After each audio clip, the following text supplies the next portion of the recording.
Nightmare at 20,000 feet.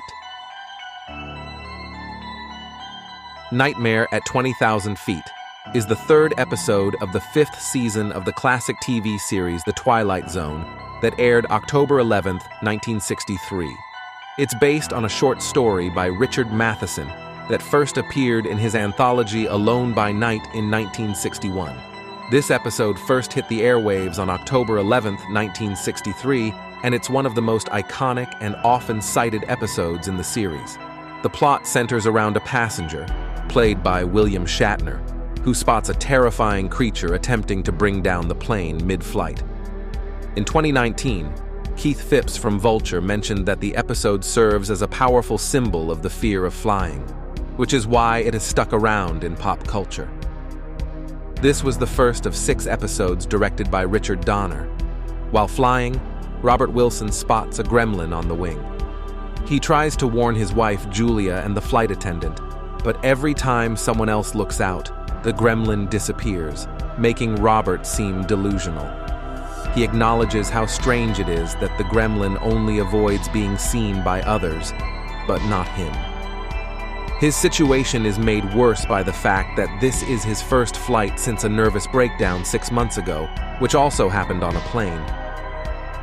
Robert notices his wife is starting to think he should return to the sanitarium, but his main worry is the gremlin messing with the engine's wiring, which could lead to a crash. In response to his frantic warnings, the flight engineer comes to check things out, and the stewardess gives Robert a sedative to calm him down. He pretends to take it with water, but secretly spits it out. Then, he swipes a sleeping police officer's revolver, secures himself in his seat to avoid being sucked out, and opens the emergency exit door to shoot at the gremlin. After the plane lands, everyone thinks Robert has lost his mind. As he's taken away in a straitjacket on a gurney, he tells Julia that he's the only one who knows the truth about what happened on the flight. The last shot shows noticeable damage on one of the plane's engines, proving Robert was right all along. In 1983, director George Miller gave a fresh take on the episode as part of Twilight Zone, the movie. John Lithgow plays John Valentine, a guy who's terrified of flying. During a wild thunderstorm, he ends up hiding in the bathroom to cope with a panic attack. But the flight attendants manage to get him back to his seat. That's when he spots a creepy gremlin on the plane's wing, sending him into another panic spiral. He watches in horror as the creature causes chaos, damaging the engine. In a moment of desperation, Valentine tries to smash the window with an oxygen canister, but an off-duty security guard stops him. In a twist, Valentine grabs the guard's gun, shoots out the window, which messes with the cabin pressure, and starts firing at the gremlin. The creature notices him, destroys the gun, and jumps away into the sky. Meanwhile, the crew and passengers think Valentine has lost it. As he's taken away in a straitjacket, insisting he's a hero, the maintenance crew discovers the engine damage and claw marks, making everyone rethink what just happened. Adam Scott appeared in an episode of the 2019 reboot titled Nightmare at 30,000 Feet. The cast also features Chris Diamantopoulos, China Shavers, Katie Findlay, and Nicholas Lee. Unlike the original, this version doesn't include the gremlin at all, but it does show a doll of the gremlin that washes up on the shore towards the end. Instead, the story revolves around a creepy podcast run by the mysterious Rodman Edwards, voiced by Dan Carlin. Matheson's Nightmare at 20,000 Feet really grabs my attention because it taps into a different vibe we often associate with flying. Instead of the usual feelings of freedom or adventure, it leans into the darker side, like fear, anxiety, and paranoia. While other works I've looked at celebrate flight as a way to break free or take charge of your life, Nightmare flips that idea on its head. For Wilson, the plane turns into a kind of cage. In the 1963 version, he's held back by his wife and the looming threat of being sent to a mental institution, which stops him from truly being himself. I've been thinking that the story might actually be about the fear of freedom itself. Maybe Wilson is in an institution, and the gremlin tale is just his way of sabotaging himself and ending up back in the hospital. When he's flying, he's technically out, but he's not really safe because of what's going on in his head. This idea leans on the notion that the ambiguous ending suggests Wilson might have just imagined the gremlin. On the flip side, if we take the ambiguous ending to mean there was a real beast on the plane, then it paints a picture of a world that's huge and full of dangers we can't even begin to understand. Perhaps being under control, like in a metaphorical institution, would feel safer. But then again, interpreting Matheson as saying freedom is bad, control is good feels like a stretch. Still, it's a thought-provoking idea, since I've often pondered the fear of freedom and how it can be seen as a risky concept. Fitting punishment. Fitting Punishment is the 12th episode of the second season of the classic TV series Tales from the Crypt. Bobby Thornberry, a young teen, finds himself dropped off at a funeral home. He steps inside just as a memorial service is taking place and awkwardly fumbles his suitcase, causing a brief pause in the proceedings.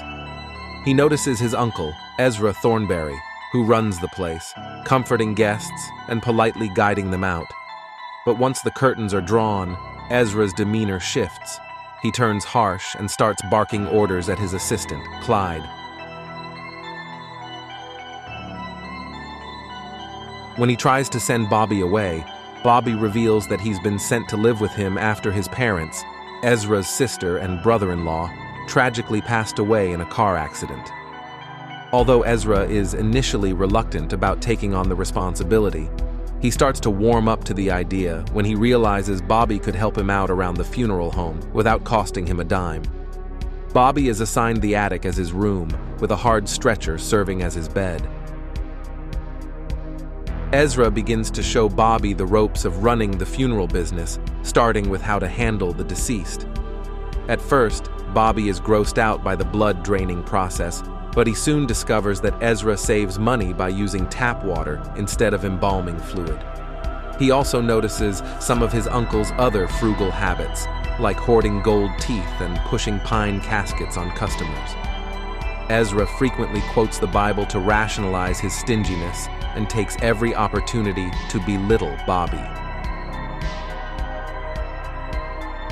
One day, Ezra messes up and orders a pine casket instead of the oak one his client wanted for his deceased son. The client is furious about having to pay for another coffin, and in his anger, Ezra takes it out on Bobby, hitting him with a crowbar. The poor kid ends up with a serious spinal injury and has to rely on crutches for the rest of his life. To cover his tracks, Ezra lies to the doctor, claiming Bobby just fell down the stairs. A while later, Ezra decides to sell Bobby's Air Jordans to help with his growing medical bills. Bobby, fed up with his uncle's cruelty, threatens to spill the beans to the sheriff about how he really got hurt. Seizing the opportunity with the extra pine coffin, Ezra tricks Bobby into coming to the top of the basement stairs and throws a basketball at him, causing Bobby to tumble down and break his neck.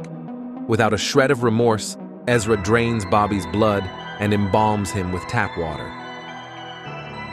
When he realizes Bobby's body is too tall for the coffin, he uses an electric saw to chop off both legs at the ankles. At Bobby's wake, people start to get suspicious about the second fall and the coffin's size, with one guy commenting on how small it is for a tall kid. Clyde, who knows Ezra is behind Bobby's death but can't prove it, decides to quit and leaves Ezra to deal with his mess alone. One late night, Ezra hears a knock at the door but finds no one there. Haunted by a dripping faucet and lights flickering on and off, he thinks Clyde is trying to scare him. Suddenly, Bobby's basketball rolls down the stairs and stops at his feet. When Ezra picks it up, a foot wearing Air Jordans kicks him down the stairs. In a twist of fate, Ezra ends up with a spinal injury from the fall and loses feeling in his legs. Bobby's legless zombie, using crutches, comes down the stairs and quotes, "Blood is thicker than water," before beating his terrified uncle to death with a crowbar. Fitting Punishment stands out as the only episode in the series featuring an entirely African-American cast. This episode draws parallels to the true story of James Hines, a 6'7" albino, blind reverend and musician. In a shocking turn of events, The funeral home had to use an electric saw to amputate James Hines's legs just below the knees so they could fit his body into a coffin that was too small. Teddy Perkins. Teddy Perkins is the 6th episode of Atlanta's 2nd season and the 16th overall. It aired on FX in the US on April 5, 2018. In this episode, Darius Epps, a regular character, goes to a mansion to grab a free piano. There, he meets a weird guy named Teddy Perkins. Despite Alfred's warnings over the phone, Darius decides to go for the piano and finds out that Perkins wants to turn the mansion into a museum. Darius Epps, played by Lakeith Stanfield, spots an ad on a message board about a valuable piano that belongs to a well-known musician named Benny Hope. This leads him to a creepy mansion owned by a quirky guy named Theodore Teddy Perkins, played by Donald Glover, who has a mask-like face. During their chat, Teddy acts really odd and claims Benny is his brother, whom he takes care of. He won't let Darius meet Benny because he's in a wheelchair and has a skin condition that makes him super sensitive to light. After wandering around the mansion, Darius decides to call Alfred, played by Brian Tyree Henry, who tells him to be straightforward and get out of there quickly. Darius starts to think that the guy he's talking to might actually be Benny, using the Teddy persona to deal with his fading career and health issues. Teddy then takes Darius to the mansion's gift shop and shares his plans to turn the place into a museum. He also reveals that he and Benny suffered abuse from their father, who wanted them to be musical geniuses. Darius finally gets his hands on the piano and tries to make his escape using the elevator. But a glitch sends him down to the basement, where he meets a guy in a wheelchair, sporting dark shades and heavy bandages, likely Benny, Derek Haywood. Benny can't talk because of the bandages, so he scribbles on a little chalkboard that Teddy will kill us both, and tells Darius to grab a gun from the attic. Thinking Benny is actually Teddy in disguise, Darius brushes this off and heads out with the piano. When he gets to the porch, he finds Teddy blocking his rental truck with his car, so Darius heads back inside to ask Teddy to move it. To defend himself, Darius grabs a wrought iron fireplace poker and follows the faint sound of piano music upstairs. He walks into a big study and finds Teddy alone, watching a home video of his dad giving Benny a piano lesson. Feeling uneasy, Darius asks where the bathroom is. Teddy casually points out that it's further up the stairs, near the attic, before pulling out a big double-barreled shotgun. Teddy then holds Darius at gunpoint, declaring that Darius will be his sacrifice.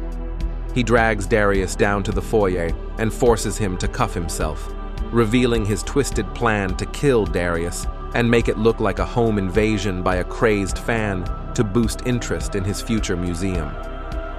As Teddy sets the shotgun down, Darius tries to talk him out of it by sharing his own story of having an abusive father, but it doesn't seem to make a difference. Even with Darius trying his best, Teddy is set on going through with his scheme. The elevator doors slide open, and to their shock, Benny, who's hurt, steps out and walks into the room, proving Teddy was right about him being alive. Benny grabs Teddy's abandoned shotgun, and Teddy can't help but shout, "Benny, you're alive!" But as Benny raises the gun, a nasty wound on his stomach shows that Teddy might have tried to take his brother out, planning to pin the blame on Darius for the whole thing. In a shocking turn, Benny shoots Teddy dead and then grabs a fireplace poker from Darius to pull the trigger, ending his own life. The police show up, taking away the bodies and the piano as evidence from the crime scene, while a visibly shaken Darius drives off in his U-Haul truck, feeling empty-handed. Teddy Perkins, the character at the center of the episode, was played by Donald Glover, who donned whiteface for the role. Interestingly, the end credits even list Teddy Perkins as himself. Teddy's brother, Benny Hope, was portrayed by Derek Haywood, who had a minor role as a bartender in Atlanta's first season. Haywood described his experience playing Benny as amazing. He also underwent similar makeup and prosthetics as Glover since they were meant to be brothers with the same skin condition. This episode took a different turn from Atlanta's usual comedic vibe, with Glover remaining in whiteface for the entire shoot. The crew called him Teddy on set, and Haywood had no clue about Glover's real identity, noting that there was no Donald on set whatsoever. Some media outlets drew comparisons between Teddy Perkins and Michael Jackson. Atlanta writer Stefani Robinson acknowledged the references to Jackson and the theme of transformation in the industry, but viewed them as more symbolic of the lengths one might go to achieve greatness. Director Hiro Murai remarked that looking at Glover in character felt like looking into a doll's face, describing it as uncanny and unsettling. He noted a general unease on set, as the cast and crew were unsure how to interact with him. Murai and cinematographer Christian Sprenger took inspiration from Stanley Kubrick's work, especially The Shining, while crafting this episode. When Teddy Perkins first aired on FX, it was a commercial-free episode that ran about 41 minutes long, making it an extended episode. Collider pointed out that skipping the commercials really helped emphasize the episode's theme of feeling trapped, which is something that pops up in other episodes of Atlanta's second season too. Before it aired, the episode was teased with a description saying, "Darius is trippin' in this one.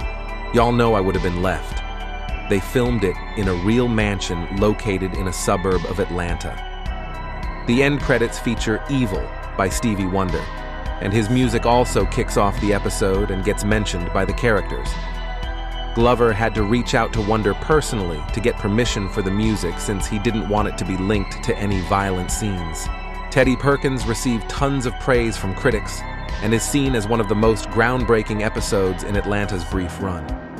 D. Lockett from Vulture mentioned that Teddy Perkins is likely to be remembered as one of the craziest episodes of Atlanta, and even TV as a whole. Jim Poe from Junkie called it the best TV moment of the year. Chris Davenport from Complex noted that the episode's eerie vibe reminded him of the social thriller Get Out, a sentiment echoed by Vulture and IndieWire. Brian Richards from Pajiba shared that his stomach was in knots the whole time he watched it. Uproxx described the episode as a horrific acid trip that delivers a chilling take on broken heroes, labeling it an incredible episode of television. Gold Darby also praised Lakeith Stanfield's performance, highlighting the freedom the episode gave him to showcase his talent. Critics really loved Teddy Perkins and how Glover brought him to life. Junkie mentioned that Glover's creepy makeup serves as a chilling symbol of the harmful impacts of racism in America. The Huffington Post described him as a tormented, broken man. Director Steven Soderbergh even said it was the most beautifully photographed half-hour of TV he had ever witnessed, calling it completely bananas. The AV Club noted that Atlanta has never felt more dangerous than in this episode. The New York Times appreciated how it broke down classic horror movie elements, while Junkie referred to it as a self-contained psychological horror flick, highlighting themes like child abuse and toxic masculinity. IndieWire claimed it might be the most terrifying episode of Atlanta yet, pointing out how the previous week's lighter barbershop episode made viewers feel safe, which was completely shattered here. They also mentioned the soft-boiled ostrich egg scene as perhaps one of the most disturbing sequences in the entire series. Teddy Perkins snagged the top spot on Time's Top 10 Best TV Episodes of 2018 list and also made it onto the Washington Post's 10 Best TV Episodes of 2018. In 2024, Rolling Stone ranked it as the 10th best TV episode of all time. When it first aired, the episode drew in 0.776 million viewers and scored a 0.4 rating in the 18 to 49 age group. After factoring in DVR views, the numbers jumped to 1.77 million viewers.